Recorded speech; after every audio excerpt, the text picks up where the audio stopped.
This morning, coronavirus transmission so high in Kentucky amid the latest surge. Officials announced yesterday that a fifth of Kentucky school districts have had to close at some point already this school year because of an increase in cases. Hospitalizations across the state have also spiked to new records.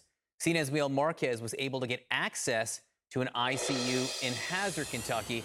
Miguel joins us now. And again, Miguel, as I keep on pointing out to our viewers, you've been all around the country for the last 18 months, state to state, ICU to ICU, and here you are now this morning in Kentucky.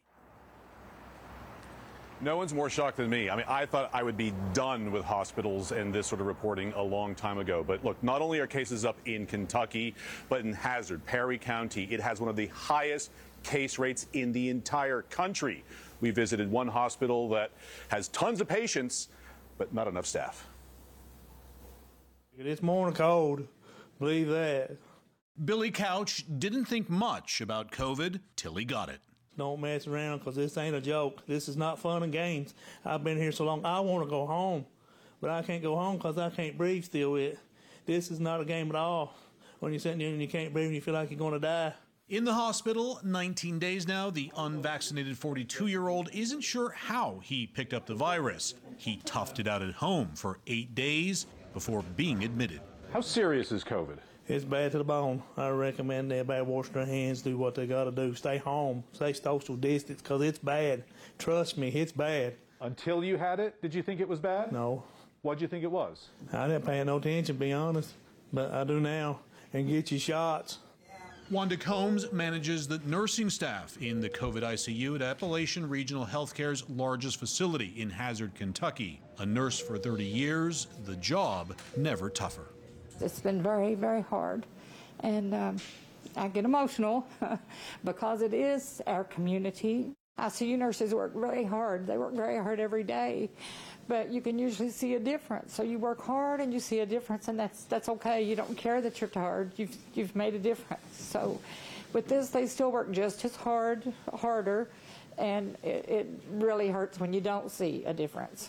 Just when they thought they were through the worst of the pandemic, it's come roaring back. Patients younger, sicker, harder to treat. The family, it's hard for them to realize, oh, you mean this is the end? Do you really mean this is the end? It is our community. It's people that we know people they're related to. So that's what's really hard on the nurses, is the emotional part too.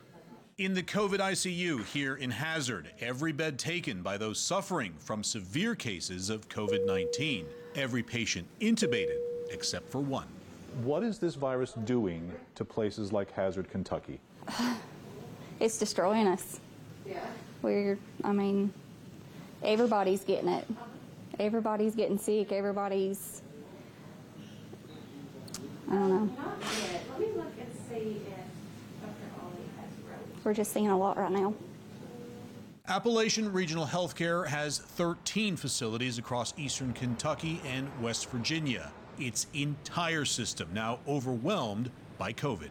We have no ICU beds available, zero. Zero. Across 13 facilities. Across 13 facilities, we have 0 ICU beds available. We have 35 patients waiting in our ERs for beds. Today, Appalachian Regional Healthcare has three regular beds available across its entire system. They've cleared space and made room for 200 beds that sit empty, unable to staff them. We have applied for FEMA disaster medical teams at multiple of our hospitals. Our understanding is right now that Louisiana is in dire need, and so most of their teams are there. So we are on the list, and once they have availability, we hope that we'll be able to get support. The hospital system needs 170 nurses today to open up extra beds. Nurses now working longer hours and doubling up on patients just to keep up. One respiratory therapist should comfortably have 4 ventilator patients, because we work with the nurses as well. But right now I have about 7 to 8 ventilators per respiratory therapist. Here in Hazard, patients are coming in younger and sicker than nurses have ever seen.